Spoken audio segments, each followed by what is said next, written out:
우리 인간은 하나님을 알기 위해서 믿음이라는 것이 필요하다라고 그렇게 말을 합니다. 근데 믿음이라는 것은 우리가 잘 아는 것처럼 도무지 믿을 수 없는 사실 앞에 부딪혔을 때에 필요로 하는 것이 바로 믿음이라는 것이죠. 그러니까 결국은 하나님을 알기 위해서 믿음이 필요하다라는 것은 하나님이라는 존재가 우리의 이성으로, 우리의 육신적인 지혜와 명철로는 도무지 이해할 수가 없는 분이라는 것을 전제로 믿음 이야기를 하고 있는 거예요. 우리 머리로 이해되고 상식으로 이해되고 공부해서 이해될 것 같고 머리 똑똑한 사람이 더 잘 알 수 있다고 한다면 굳이 믿음이라는 단어를 성경에서 말할 필요가 없는 것이죠. 도무지 믿기 어려운 그 사실을 믿게 하기 위해서 하나님은 우리에게 믿음이 필요하다라고 하는데, 오늘 성경에 보니까 도무지 믿을 수 없는 그 사실이 뭔가라고 봤더니 바울이 이렇게 말하는 것입니다. 형제들아, 내가 너희에게 알게 하노니 내가 전한 복음이, 지금 나 바울이 너희들에게 전하고 있는 이 복음이 사람의 뜻을 따라 된 것이 아니라, 이는 내가 사람에게서 가말리엘 문화생으로 있으면서 내 이성으로 내 지각을 통해서 내가 배운 것이 아니요 또한 받은 것이 아니라 오직 예수 그리스도의 무엇으로 말미암아 예수 그리스도의 계시로 말미암은 것이라, 이렇게. 그러니 계시라고 하는 것을 여러분 성경 읽을 때 한 번씩 걸어 나오죠. 계시. 바울이 하나님을 알게 되었던 때가 있었습니다. 근데 그때의 상황이 바로 바울에게 있어서 첫 번째 일어난 하나님의 계시였던 것입니다. 다시 말하면 계시라고 하는 것은요, 인간이 도무지 하나님에 대해서 알 길이 없는 것입니다. 그러니 어떻게 보면 이 계시라는 단어 속에 숨어있는 이 표현처럼요, 한마디로 숨어있는 것을 드러내는 것을 계시라는데, 꼭 커튼에 쳐져 있던 어떤 것이요, 커튼을 쫙 제끼니까 저기에 저런 것이 있었구나. 예수 그리스도께서 십자가에 달려 죽으셨을 때에, 돌아가셨을 때 성경에 보니까 뭐라고 증가합니까? 무슨 커튼이, 무슨 휘장이 찢어졌다고 그랬는데 무슨 휘장이 찢어졌다고 합니까? 예, 성전의 휘장, 다시 말해서 지성소를 볼 수 없었던 그런 커튼이 쳐져 있었는데, 예수 그리스도의 십자가의 죽으심으로 말미암아 가리워졌던 하나님에 대한 어떤 휘장이 찢어졌다는 거예요.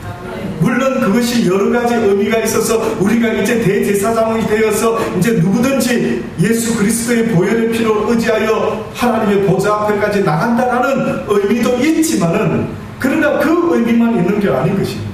이제는 예수 그리스도의 이 십자가의 구속의 은총으로 말미암아 이제는 인간에게 확실하게 하나님이 어떤 분인가 스스로 계시하셨다라는 것을 성경이 그렇게 표현한 것입니다.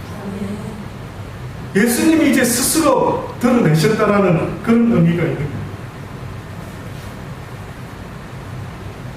그래서 바울이 내가 계시로 알게 됐다라고 하는 것은, 내가 뭐 머리가 좋아서 내가 막 아주 열정적으로 배워서 하나님을 안 것이 아니라, 하나님 그분이 나를 찾아와 주셨대. 하나님 그분이 나에게 알려주셨대. 하나님 그분이 나에게 자신을 드러내 보여주셨다라고 그렇게 이야기를 합니다. 그래서 바울은 자기에게 있었던 일을 사도행전 9장에 설명하지 않습니까? 보니까요, 사울이 주의 제자들을 대하여 여전히 위협하고 살기가 등등했을 때가 있었던 모양입니다. 대제사장에게 가서 다메섹 여러 회당에 갈 공문을 청해가지고,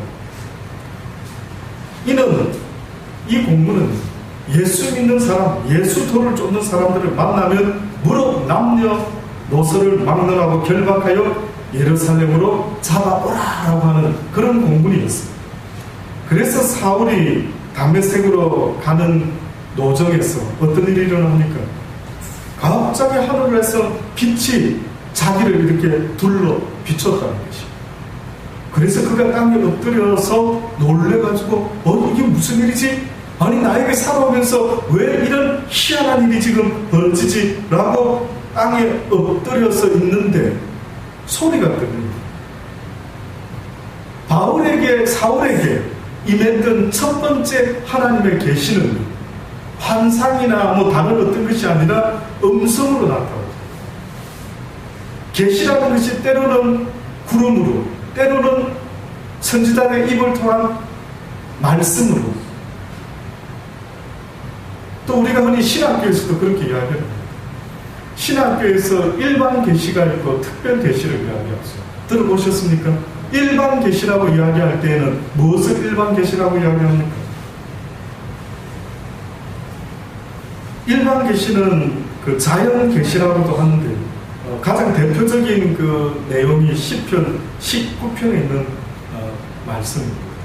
하늘이 하나님의 영광을 선포하고 궁창이 그 손으로 하신 일을 나타내는 것. 날은 날에게 말하고 밤은 밤에게 지식을 전하니 언어도 없고 들리는 소리도 없으나 그 소리가 온 땅에 통하고 그 말씀이 세계 끝까지 있도다.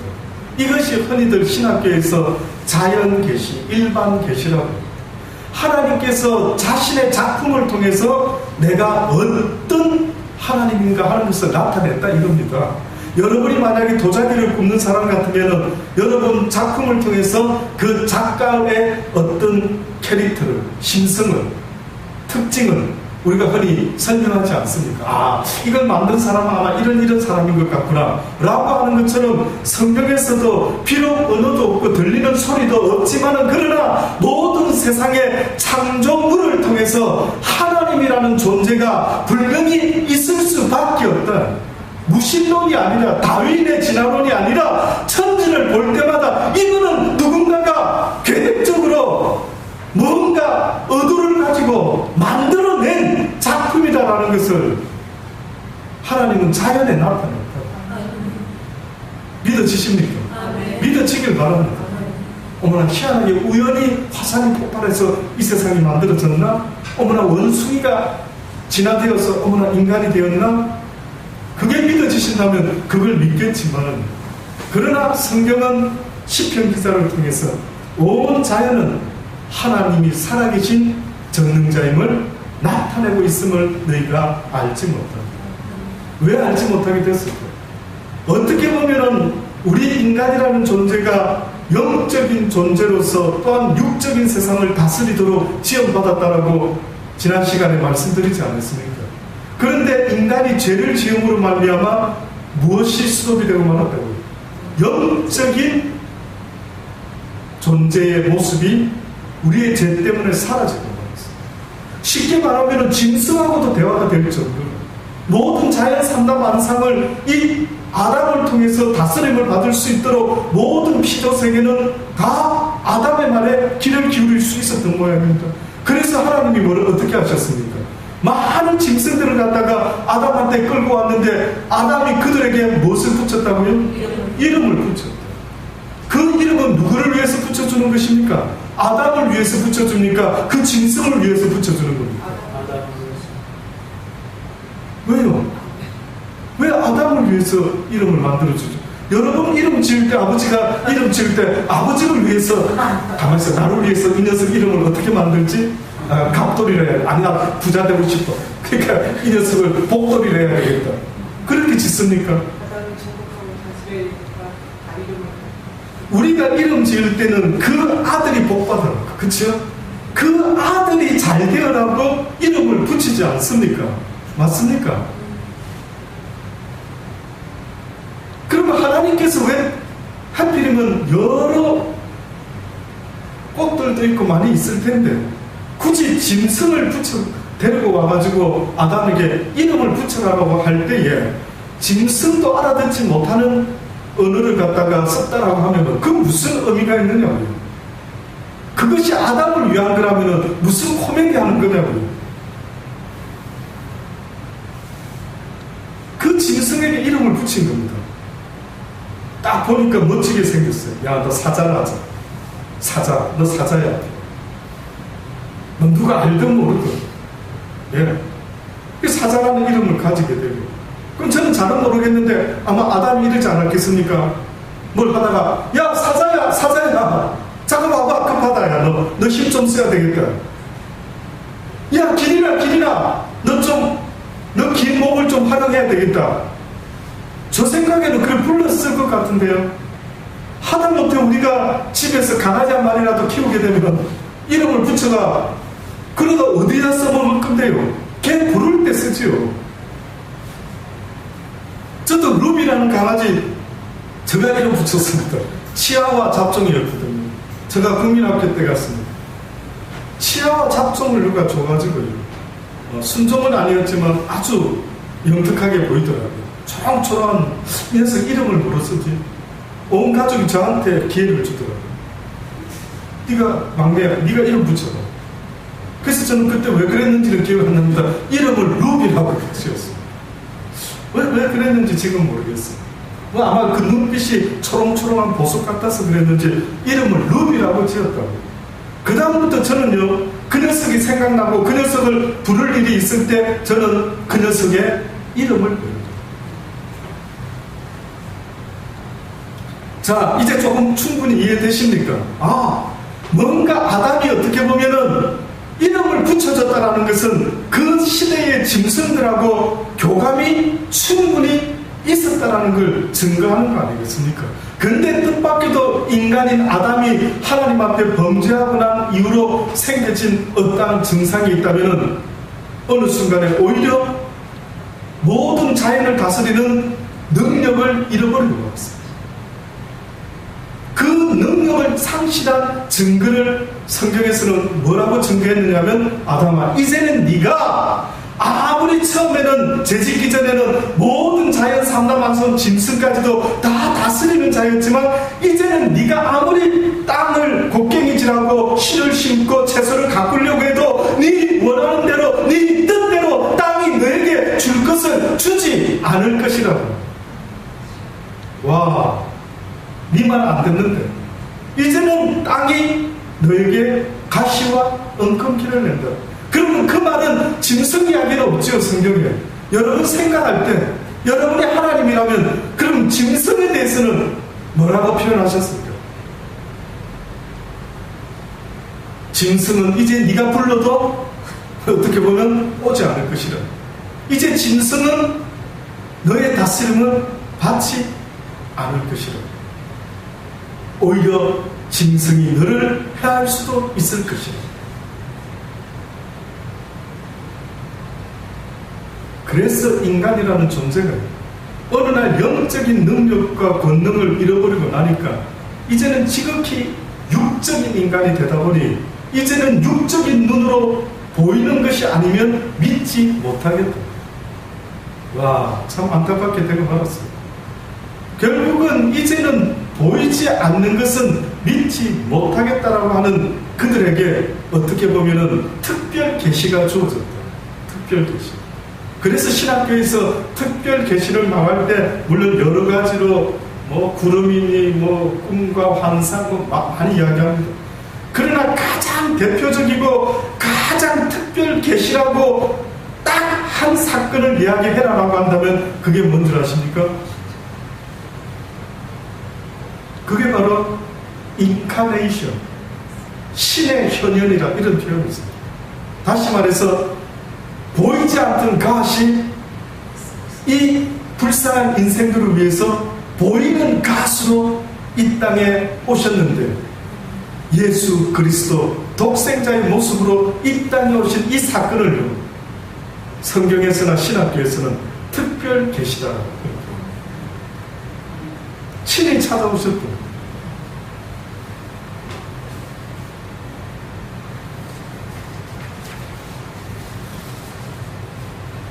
바울은 처음에는 예수 그리스도가 계셨을 때는 만났는지 어쨌는지는 모르겠습니다만 그가 예수 믿는 사람들을 잡아 열심으로 죽이러 다닐 때에 그는 뜻밖에도 예수 그리스도의 음성을 듣게 됩니다. 살아계셨을 때는 그런 대화가 없었는데 예수님이 이제는 이 땅을 떠나시고 바울에게 나타나셨다. 근데 처음에는 보니까요, 음성으로 나타났어요. 빛으로 나타나셨다가 그 다음에 음성으로 나타났어요. 내가 어찌하여 나를 핍박하느냐. 이것이 첫 번째 계시였습니다. 바울에게 나타난 첫 번째 계시가 네가 나를 어찌하여 핍박하느냐. 그랬더니만 바울이 하는 말이 주여 누시니까 또 묻습니다. 나는 내가 핍박하는 예수라. 내가 일어나 성으로 들어가라. 행할 것을 내게 이를 자가 있느니라. 같이 가던 사람들은 전혀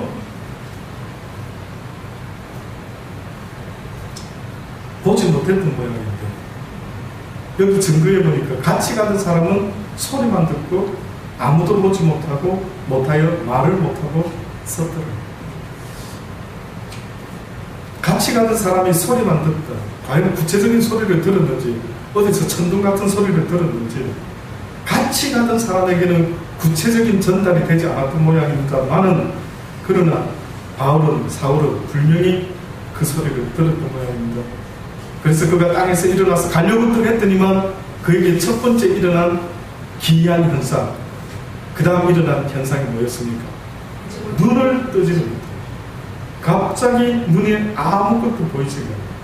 그래서 사람의 손에 이끌려 다메섹으로 들어가서 사흘 동안 그가 보지를 못했더라. 이것이 바울이 첫 번째로 하나님의 계시를 받게 된 사건이었다고 성경이 증거를 합니다. 근데 이제 두 번째 사건이 또 생깁니다. 바울이 스스로 이제 간증을 하는 겁니다. 고린도후서 12장입니다.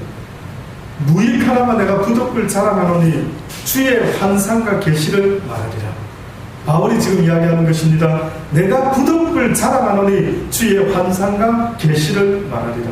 내가 그리스도 안에 있는 한 사람을 아는데 그가 14년 전에 세 번째 하늘에 이끌려간 자라. 그가 몸 안에 있었는지 몸 밖에 있었는지 나는 모르거니와 오직 하나님만 아시느니라 라고 말하면서 그가 뭐라고 이야기하냐면 그가 나보고로 이끌려가서 말할 수 없는 말을 들었으니 사람이 가히 이르지 못할 말이다.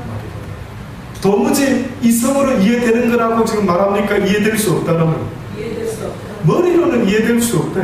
이거는 믿음이 없이는 이해할 수 없는 거예요. 믿음이 있어야만 이해될 수 있는 놀라운 비밀을, 계시를 바울이 보았다라고 그렇게 말하면서 여러 계시를 받은 것이 지극히 자기는 큰데 너무 자고하지 않게 하시려고 내 육체에 가시고 사단의 사자를 주셨으니 이는 나를 쳐서 너무 자고하지 않게 하려 하심이라. 바울에게 준 가시의 의미가 뜻밖에도 오늘 바울은 뭐라고 증가하느냐면 내가 너무 교만하지 못하도록 나에게 하나님은 약점을 주셨다. 나에게 약함을 주셨다. 나에게 가난을 주고 나의 육신의 연약함을 주고 나의 환경에 어려움을 줬다라고 하는 것은 나로 하여금 교만하지 못하도록 하기 위한 하나님의 뜻이었다라고. 그가 계시를 본 것이 너무너무 대단하게 많았기 때문에 그가 혹시나 자고할 수도 있다.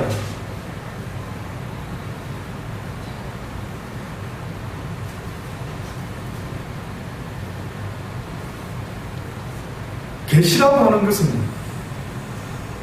꼭 무슨 놀라운 어떤 우리가 생각하는 뭐 비전을 보고 환상을 보고 삼천천에 꼭 가봐야 되고 하는 그것이 다가 아니라고.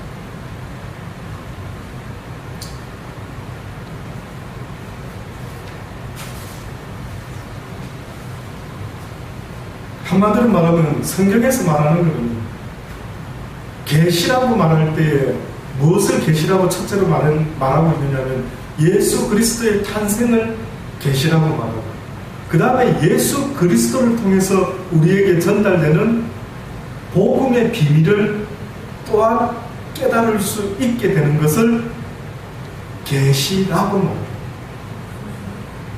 잘 들어보십시오.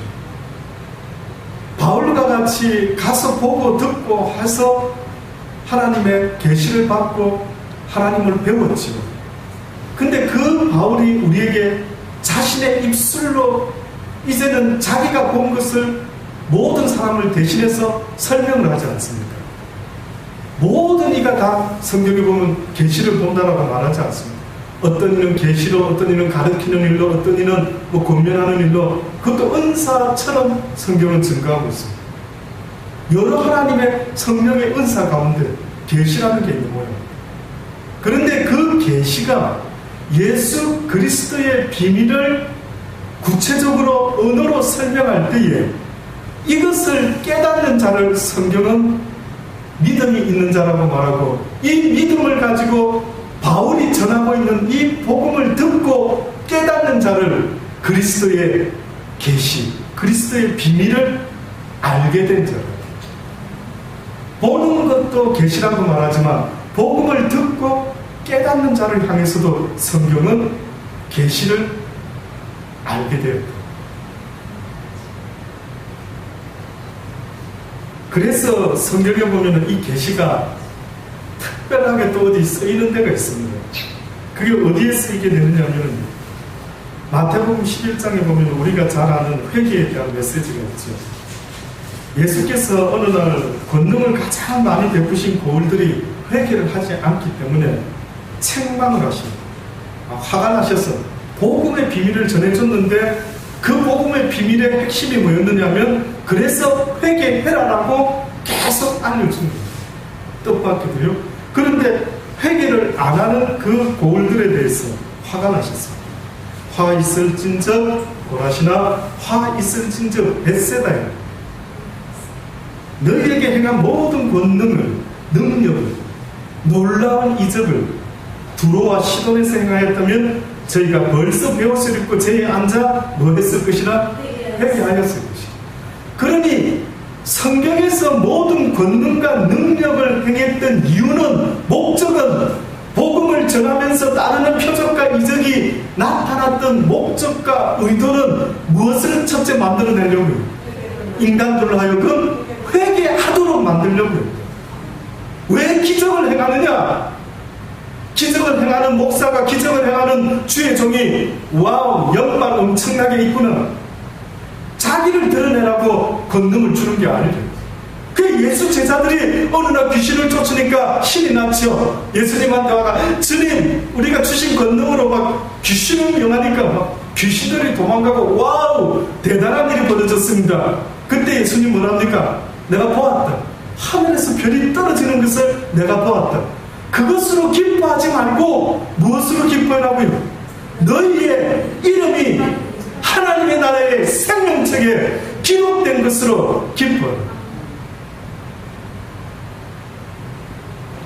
권능을 나타내신 이유가 뜻밖에도 가만히 보니까 복음을 증거하는데, 그 복음의 계시, 그 놀라운 비밀의 첫 번째 시작은 회개로부터 시작해라. 또다시 말하면 그 비밀이 뭡니까? 예수 그리스도께서 십자가에 달려 죽으심으로 너희의 죄에서 구원하였으니, 이런 놀라운 일이 어디 있느냐? 너희가 이제는 예수 그리스도를 믿기만 하면은 영원한 생명을 얻을 수가 있게 된다. 예수 그리스도를 믿는다라는 것이 무슨 의미냐? 어떤 뜻이냐? 그것은 바로 너희가 이제까지 예수 그리스도를 알지 못하고 행했던 모든 불순종의 삶을 회개하는 데서부터 시작된다. 이게 어렵습니다. 잘못한 것을 지적해 주는데 자기 스스로 깨달아서 고백하기가 너무 어려운 겁니다. 주리를 틀고 틀어도 네 죄를 네가 알랬다라고 그렇게 주리를 틀고 고난을 주고 되는 일 없게 만들어 주는데도 사람들은 자기에게 있어지는 이 고난의 첫 번째 시작이 혹시나 내가 아직도 하나님 앞에 불순종하고 있는 그러한 잘못이 있는지 없는지를 돌아봐야 되는데, 그걸 돌아볼 줄은 모르고 누군가가 죽어서 망했다라면 뭐라고 생각해요? 너도 그렇게, 저도 제가 망해서 망했지라고 하지 말고 네 자신도 돌아봐라. 너 자신도 저들처럼 그렇다 한다면 죽을 수 있지 않겠느냐? 망할 수 있게 있지 않겠느냐?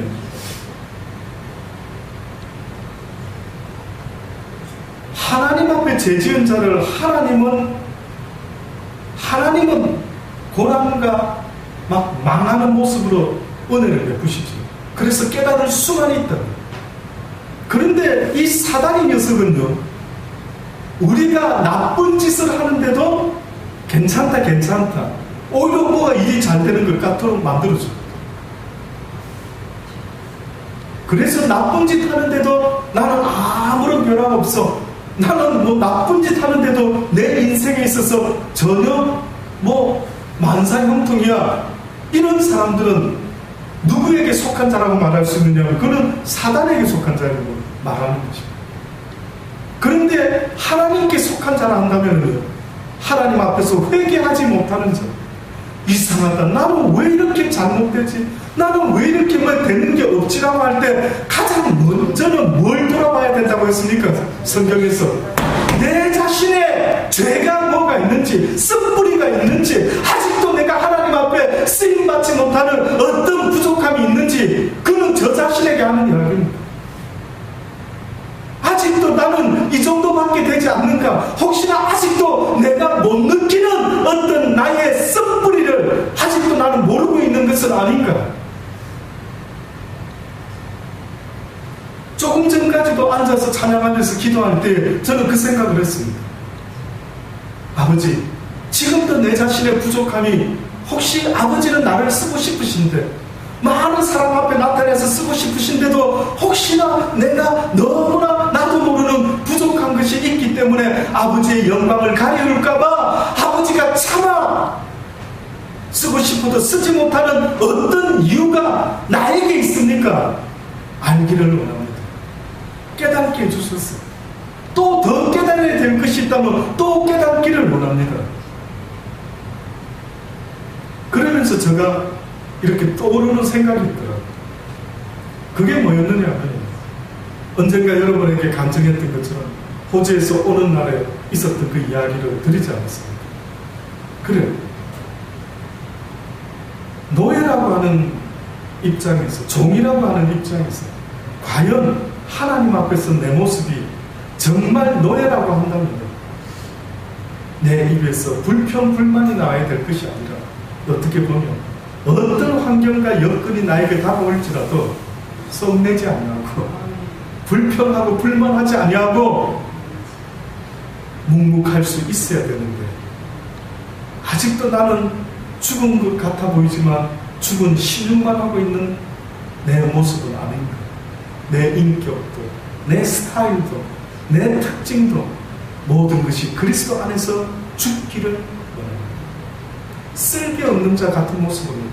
잠깐 사이에 저 머릿속에 쓸데도 없는 인간, 누가 막 욕을 하는데, 누가 막 핍박을 하는데, 누가 막 자존심 건드리는데 그냥 미소만 짓고 넘어간다면, 그런 쓸개 빠진 인간 같은 그런 모습이 그리스도 안에서 날마다 내가 죽노라고 말했던 바울의 모습입니다.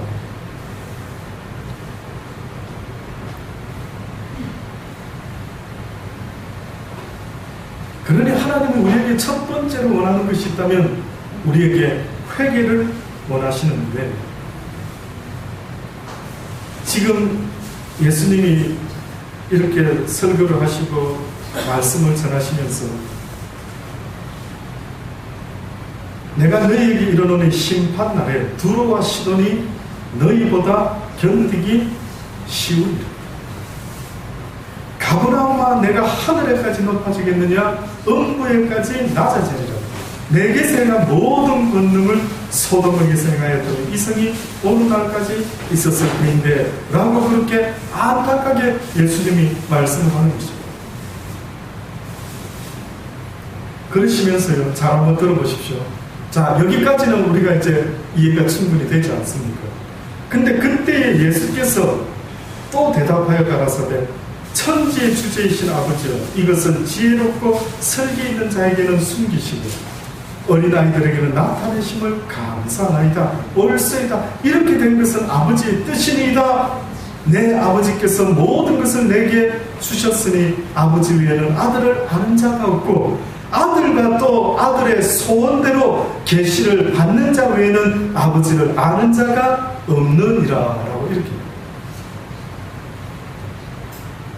지금 아들의 소원대로 계시를 받는 자 외에는 아버지를 아는 자가 없다. 또다시 말하면은 아버지를 알게 되는 자들은 회개가 일어났을 때인데 회개가 일어나지가 않는다.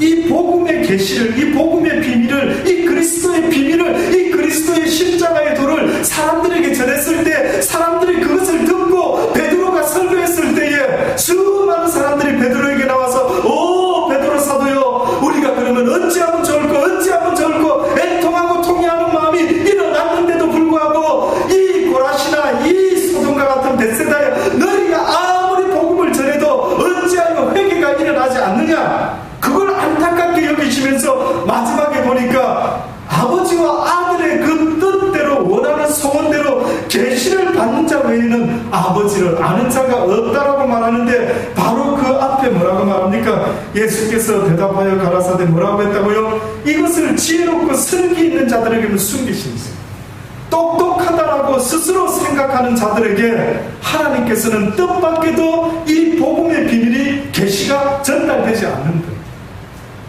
신비한 것이 아니라 언어로 구체적으로 하나님의 이야기를 전하는데 뜻밖에도 세상에서 스스로 슬기 있다 지혜롭다고 하는 자들에게는 오히려 숨김이 되고, 누구에게는 드러난다고요? 어린 아이들에게는 드러난다. 이것이 여러분과 나의 모습이 어떠한가를 봐야 되는 부분입니다. 여러분은 슬기롭고 똑똑한 자인지 아니면 어린아이 같은 자인지. 결국은 어린아이라는 것은 아버지의 이야기를 이해해서 모든 걸 행하는 자일까요?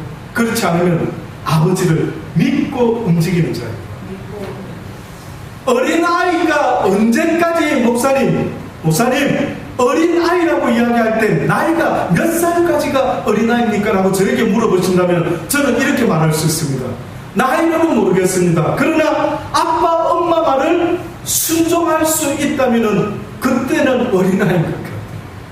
어느 날 아빠 엄마의 말을 반항하고 듣지 않은 무슨 사춘기니 오춘기니 육춘기니 무슨 말을 갖다 붙여서라도 어느 순간부터 엄마 아빠의 말을 듣지 않는다라고 한다면 그는 더 이상 엄마 아빠의 어린아이라고 말하기는 어렵습니다.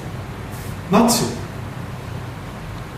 그래서 뜻밖에도 예수님이 이 놀라운 계시의 말씀을, 이 복음을, 이 권능을 행했더니만 뜻밖에도 사람들이 듣는데 두 종류의 부류가 있었거든요. 하나는 자기들 스스로 슬기롭고 똑똑하고 머리가 있다라고 하는 자들은 오히려 하나님의 이 계시의 이야기가 이해가 안 되는 겁니다. 무슨 그런 말도 안 되는. 예수님이 마리아의 몸을 빌려서 이 땅에 태어났다니 무슨 그런 말도 안 되는 이야기. 예수님이 나의 죄를 위하여 십자가에 달려 돌아가 죽으셨다라고 하는 이야기를 전했을 때 말도 안 되는 이런 이야기, 이것을 어떻게 믿을 수가 있느냐는 거죠.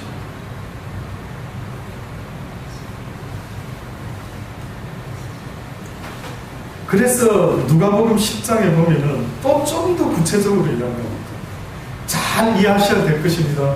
그래서 앞으로 여러분 성경을 읽을 때에 계시라는 단어가 나오면은 그것이 성경에서 어떤 의미로 쓰여졌는지, 무슨 계시하면 무조건 뭘 보는 것이 다인 줄로 그렇게 생각하지만 가장 특별한 계시가 뭐라고요? 예수 그리스도가 이 땅에 육을 입고 오신 사건이, 하나님이 스스로 인간의 몸을 빌려 우리에게 나타나 보여준 이 사건이 가장 놀라운 특별 계시다라고 했죠.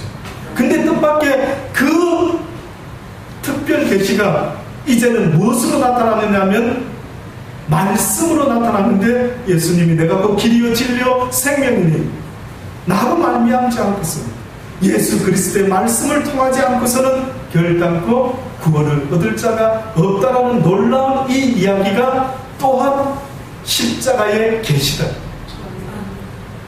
그래서 누가복음 10장에 보니까 이때 예수께서 성령으로 기뻐하사 가라사대 천지의 주제이신 아버지여, 이것을 지혜롭고 슬기 있는 자에게는 숨기시고 어린아이에게는 나타내심을 감사하나이다. 옳소이다 이렇게 된 것은 아버지의 뜻이니이다. 내 아버지께서 모든 것을 내게 주셨으니 아버지 외에는 아들이 누구인지 아는 자가 없고 아들과 또 아들의 소원대로 계시를 받는 자 외에는 아버지가 누구인지 아는 자가 없나이다. 여기까지는 방금 마태복음 11장에서 말한 것과 똑같죠. 자, 지금부터 들어보십시오. 누가가 뭐라고 이야기를 하고 있는지 제자들을 돌아보시면서 예수님이 누가복음에 보니까 한마디 더 놀라운 말씀을 하십니다. 너희의 보는 것을 보는 눈은 복이 있도다. 내가 너희에게 말하노니 많은 선지자와 임금이 너희 보는 것을 보고자 하였으되 보지 못하였으며 너희 듣는 바를 듣고자 하였으되 듣지 못하였느니라. 이거는 누구를 말하는 것입니까? 예수 그리스도. 예수 그리스도를 보고 싶어도 너희의 선진들은 보았다 보지 못했다. 보지 못했다. 하나님의 현현은, 하나님의 인카레이션을 보고 싶어도 말씀이 육신이 되어 이 땅에 하나님이 찾아온다는 이 놀라운 이야기를 너희의 선진들, 선지자들은 알고 있었지만 그렇게 보기를 고대했지만 보지 못했는데 성경에 보니 예수님을 알았던 성전의 한 과부는 뭐라고 말합니까? 주여 이 여전의 소원을 들어주시나이다. 드디어 내가 하나님의 아주 현상을, 하나님의 형상을, 이 땅에 오신 그 놀라운 이 모습을 내가 보나이다. 이 계집종의 소원을 들어주셨나이다. 이것이 너무나 놀라운 계시의 성취였던 것입니다. 그래서 예수님이 그래 말했던 것입니다. 이 계시가 이루어졌다. 이제 너희가 보는 것을 모르느냐? 내가 바로 그 계시의 주인공이다. 근데 보는 것만 이야기했던 것이 아니라 지금 뒤에 보니까 누가는 뭐라고 말했다고요? 너희 보는 바를 보고자 하였으되 보지 못한 자들이 있었는데 또한 너희 듣는 바를 듣고자 하였으되 어떻다고요? 듣지 못하는 자들이 있었다. 그러니 지금도 복음이 전파되는 그것은 곧 하나님의 계시가 선포되고 있는 현실인 거죠. 그러니 다른 환상과 꿈을 어떻게 보면 기대한다라기보다요, 바로 이 복음의 말씀을 어떻게 하면 깨달을 수 있을까, 어떻게 하면 믿어질 수가 있을까 하는 그것이 어떻게 보면 여러분에게 소원이 되어야 되는 것이에요. 저는 여러분이 한 번쯤 그랬으면 좋겠어요. 많은 하나님의 종들이 여러분에게 그전 시대, 여러분의 엄마, 아빠 시대, 할아버지, 할머니 시대 때부터 어느 시대마다 하나님의 종들이 나타나서 놀라운 복음을 전했을 때 여러분의 마음에 믿어지지 않는다면 혹시 그런 기도해 보셨습니까? 와, 저런 믿음 나도 갖고 싶다. 주여 믿기를 원하나이다. 나에게 믿음을 주옵소서라고 혹시나 그런 기도해 보신 적 있습니까? 그 믿음이 얼마나 중요한지. 구원을 얻을 수 있는 것, 하나님의 나라에 가는 것은 오직 무엇으로 말미암는다고요? 믿음으로 말미암는다고요. 믿음 없음을 불쌍히 여겨주셔서 믿기를 원하나이다, 믿기를 원하나이다. 이 시대가 말하는 것은, 이 시대가 패역한 시대가 된 것은 믿음 있는 그 한 사람이 없기 때문에 그렇습니다. 믿음 있는 그 한 사람만 있다면 하나님은 가능성을 보는 것입니다. 그래서 하나님이 어느 과부가요, 육신의 소원을 위해서 원수 갚아달라고 불의한 재판관에게 밤낮으로 계속 부르짖는 것 아니겠습니까? 그랬더니만 성경에 불의한 재판관이 밤낮 부르짖는 그의 과부의 부르짖음에 응답하여 준다. 소원을 들어준다. 어떻게 보면 하나님께 나와서 뭐 해주세요, 뭐 해주세요, 뭐 해주세요, 하나님도 긍휼히 여기면서 해주기를 아마 원하실 수도 있을 것 같아요. 우상에게 비나이다가 아니라 하나님께 비나이다, 나무 주세요, 나무하게 해주세요. 아마 그 사람에게 하나님도 그 과부처럼 지독하게 기도하면 주기는 줄 수도 있는 모양입니다. 그러나 어떻게 보면 준다라는 목적이 있는 것이 아니라 너희가 어찌하여 세상의 것을 그렇게 구하느냐? 내가 이 땅에 다시 올 때에 뭐 있는 자를 보겠다고요? 믿음 있는 자를 볼 수가 있겠는데, 다시 말하면 세상의 것을 갚아달라고 기도하는 자 말고 먼저 뜻이 하늘에서 이루어진 것 같이 이 땅에서도 하나님의 선한 뜻이 이루어지기를 원하나이다. 내가 주를 믿습니다. 주는 나의 구세주, 나의 생명, 나의 모든 것 되십니다.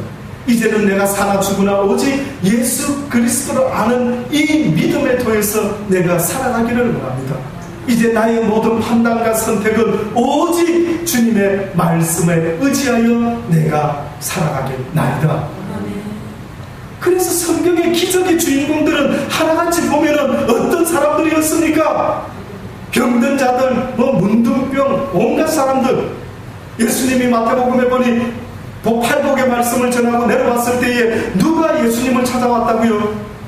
문둥병자가 찾아와. 그가 뭐라고 말했다고요? 주여, 주님이 원하신다면 내가 깨끗게 되겠나요? 그의 믿음이 그랬습니다. 그가 예수 그리스도를 믿는 믿음은 그의 삶의 주체가 내가 아니라고 말하는 것입니다. 내 삶의 주체는 내가 아니다. 내가 살고 죽는 것은 주의 말씀에 달려있다라고 말하는 것입니다. 주님이 말씀하면 살고, 주님이 복받아라면 복받을 것이고, 주님이 일어나 걸으라 하면 나의 모든 육신의 연약한 가운데서 내가 벌떡 일어나 걸을 수도 있겠나이다.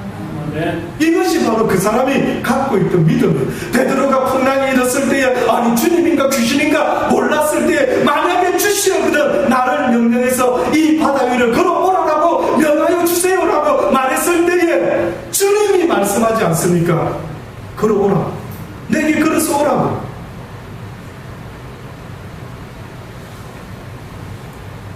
믿음이라고 하는 것은 결국은 내 삶의 주체가 내가 아니라 모든 것은 주의 말씀에 달려 있습니다를 고백하는 것이 바로 믿음의 고백입니다. 이게 잘 안 됩니다. 이게 그냥 오늘 하루 듣고 목사님 은혜 받았습니다, 아멘 해서 간단히 된 문제 같으면 제가 이렇게 목소리 높여 말할 필요가 있겠습니까? 왜 예수님이 너희가 나를 따라오기를 원하느냐? 너를 부인하고 날마다 네 십자가를 지고 네가 나를 따라오라고. 너를 부인하는 것, 나를 부인하는 것, 이것은 내 십자가 중에 가장 무거운 십자가. 모든 십자가의 의미는 나를 부인하는 것입니다. 구원이 나에게 있는 것이 아니었구나. 예수 그리스도의 십자가에 의해서 내가 구원을 받는구나. 모든 나를 부인하는 그 모든 중심에는 바로 이 십자가의 고난이 있는 것입니다. 이게 너무 어렵습니다. 저도 어떻게 보면 지금도 싸우고 있는 것이요. 나를 부인하는 게 잘 안 됐어요. 나를 부인해야 됩니다. 늘 내 생각, 늘 내 판단, 늘 내 느낌, 늘 내가 늘 나를 힘들게 하고. 그러니 주님이 말씀하지 않습니까? 너를 힘들게 하는 것은 내가 아니다라고 말합니다. 내가 네 인생을 힘들게 하는 게 아니다. 내가 너희들을 얼마나 사랑하는지 왜 알지 못하느냐? 내가 너의 인생을 힘들게 하고 있는 것이 아니라 네가 네 자신을 더 힘들게 하고 있다는 사실을 왜 알지 못하느냐라고 주님은 그렇게 지금도 안타깝게 전해주기를 원하십니다. 네 인생이 힘든 것은 너의 육신의 욕심으로 인하여, 모든 게 욕심으로부터 시작. 네 인생의 힘든 걸 돌아봐라. 네가 욕심이라는 것이 있는 순간부터 그렇게 되지 않으면 화내고 속상해하고 열받고 때려 집어치워버리고 싶은 이런 모든 감정은 어디서부터 오는 거야? 네 욕심 때문에 그렇다. 네 뜻대로 안 되니까 열받지 않느냐? 네 뜻대로 안 되니까 화를 내지 않느냐? 그래서 바울이 내가 날마다 예수 그리스도 안에서 뭐한다고요? 죽노라. 그 말은 다시 말하면 내가 날마다 예수 그리스도 안에서 나를 부인하고 내가 그 안에서 다시 살아간다. 죽는다라는 것은 성경이 너를 부인하는 것이라, 내 생각을 부인하는 것, 특히 내가 하나님을 모를 때 가지고 있었던 나쁜 생각들을 부인하는 겁니다. 사촌이 땅을 사면은 어때요? 배가 아프다. 잘못된 것, 그러지 말아야지. 시기, 질투, 원망, 미움. 어떻게 하나님을 믿는 사람이 그렇게 살아갑니까? 그거는 하나님을 지금 내가 아직도 못 믿고 살아간다. 하나님이 이 복음의 계시를 결단코 그렇게 말씀하고 있는 것이 아닙니다. 너를 부인해라.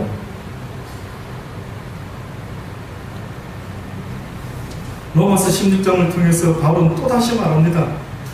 나의 복음과 예수 그리스도를 전파함은 영세 전부터 감추었다.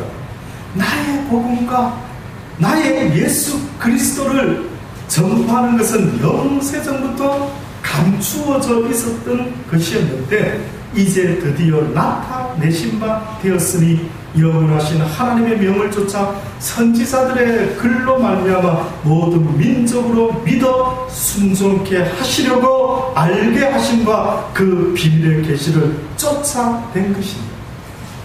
이 복음으로 너희를 능히 경고케 하실 지혜로우신 하나님께 예수 그리스도로 말미암아 영광이 세세 무궁토록 있을지어다. 이해되십니까? 이 말씀이 이해되십니까? 나의 복음과 내가 지금 전하는 이 복음과 또다시 말하면 이 복음의 내용은 예수 그리스도인데 이것은 영세 전부터 감추어 있었다. 나타나지를 않았는데 드디어 2000년 전에 나타나기 시작했던 거예요. 감추었다가 이제 드디어 계시로 말미암아 자기에게 나타난 바 되었다. 이 비밀의 계시를 쫓아서 내가 이제는 복음을 전하는데 모든 민족과 모든 열방들이 이 복음을 믿고 순종케 하시려고 나에게 이 비밀의 계시를 알게 하신 것이라. 이 복음으로 너희를 능히 경고케 하실, 이 복음으로 너희를 능히 경고케 하실 지혜로우신 하나님께 예수 그리스도로 말미암아 영광이 세세 무궁토록 있을지어다. 아멘. 에베소서 3장에서는 곧 계시로 내게 비밀을 알게 하신 것은 내가 이미 대강 기록함과 같으니 이것을 읽으면 그리스도의 비밀을 내가 깨달은 것은 너희가 알 것이니 내가 너희들에게 원하는 이 모든 복음의 비밀을 내가 계시로 말미암아 깨달은 것인데 이것이 사람에게서 난 것이 아니라 하나님으로부터 온 것임을 너희가 알기를 원한다라고 하면서 이 복음을 목 놓아서 외쳤던 것입니다. 계시록 1장 1절이 어떻게 시작되는 줄 아십니까? 창세기 1장 1절이 어떻게 되는 줄 아시는 것처럼 혹시나 계시록 1장 1절도 어떻게 시작되는 줄 아십니까? 예수 그리스도의 계시라. 예수 그리스도의 계시라. 예수 그리스도가 아주 놀라운 비밀을 지금 전하는데 이것이 바로 계시록입니다. 이는 하나님이 그에게 주사 반드시 속히 일어날 일들을 그 종들에게 보이시려고 그의 천사를 그 종 요한에게 보내어 알게 하신 것입니다. 결국은 모든 계시의 중심에는 한마디로 무엇이 있다고요? 예수 그리스도 복음이 그분의 생명과 진리와 길에 대한 이야기와 앞으로 되어질 계시에 대한 계시록에 있는 모든 미래에 있어질 이야기, 이것은 곧 누구의 뜻을 증거하는 것이라고? 예수 그리스도의 뜻을, 다시 말하면 이루어진 말씀과 앞으로 일어날 일들에 대한 모든 것들이 계시 중간에 딱 서가지고 있는 거예요.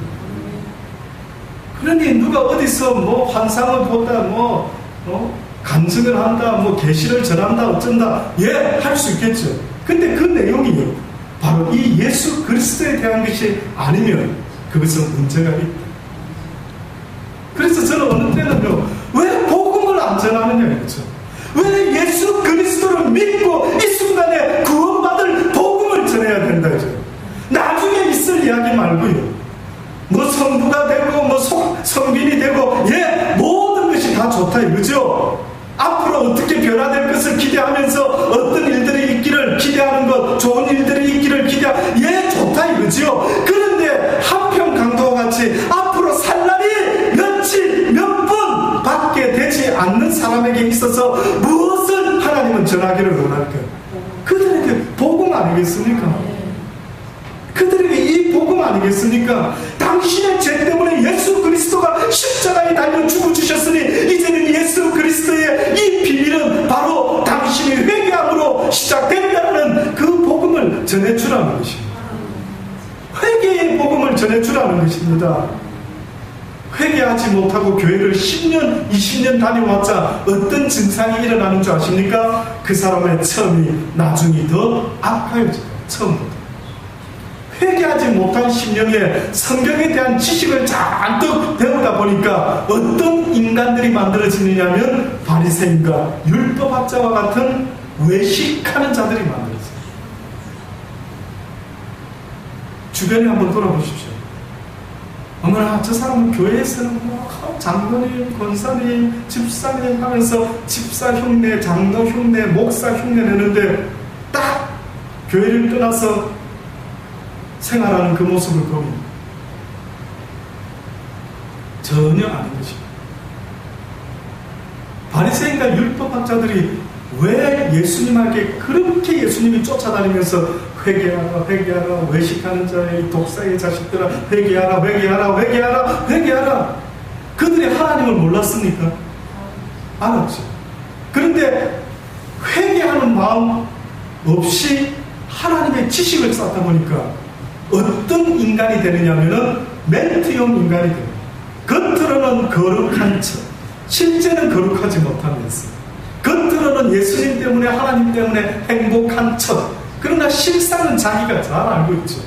내 자신이 결코 지금 행복하지 않다라는 사실, 내 자신이 지금 예수 때문에 행복한 사람이 아니라는 거예요. 왜? 돈이 있어야 행복하지. 무슨 예수 하나만 가지고 행복을? 말도 안 되죠, 목사님. 그게 지금 여러분 주변에 아마 10명 중에 아마 7, 8 이상은 그렇게 말하지 않을까요? 어머나 돈은 없어도 예수님 아시니까 참 좋겠다.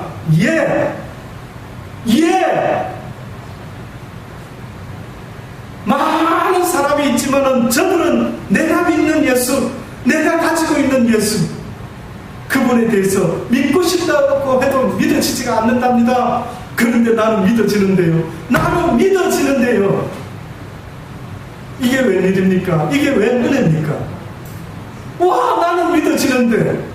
그래서 나는 물질보다도 그 어떤 것보다도 심지어는 여러분 아십니까?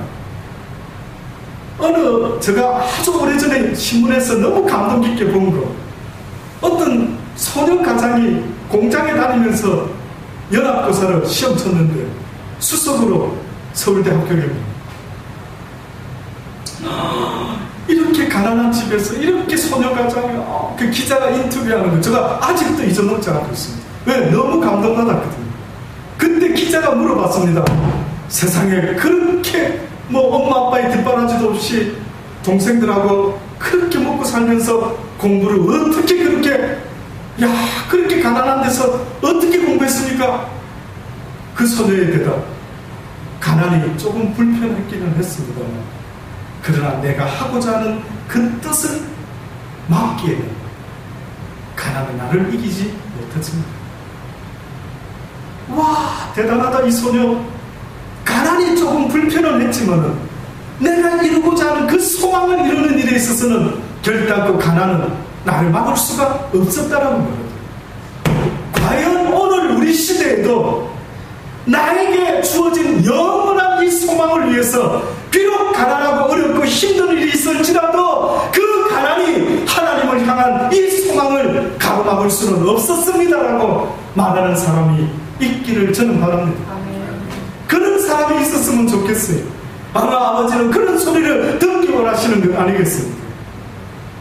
아버지, 비록 나에게 외양간에 소가 없고 우양이 없고 모든 것이 없을지라도 나를 구원하신 그리스도 예수 그리스도로 인하여 날마다 즐거워하고 즐거워합니다.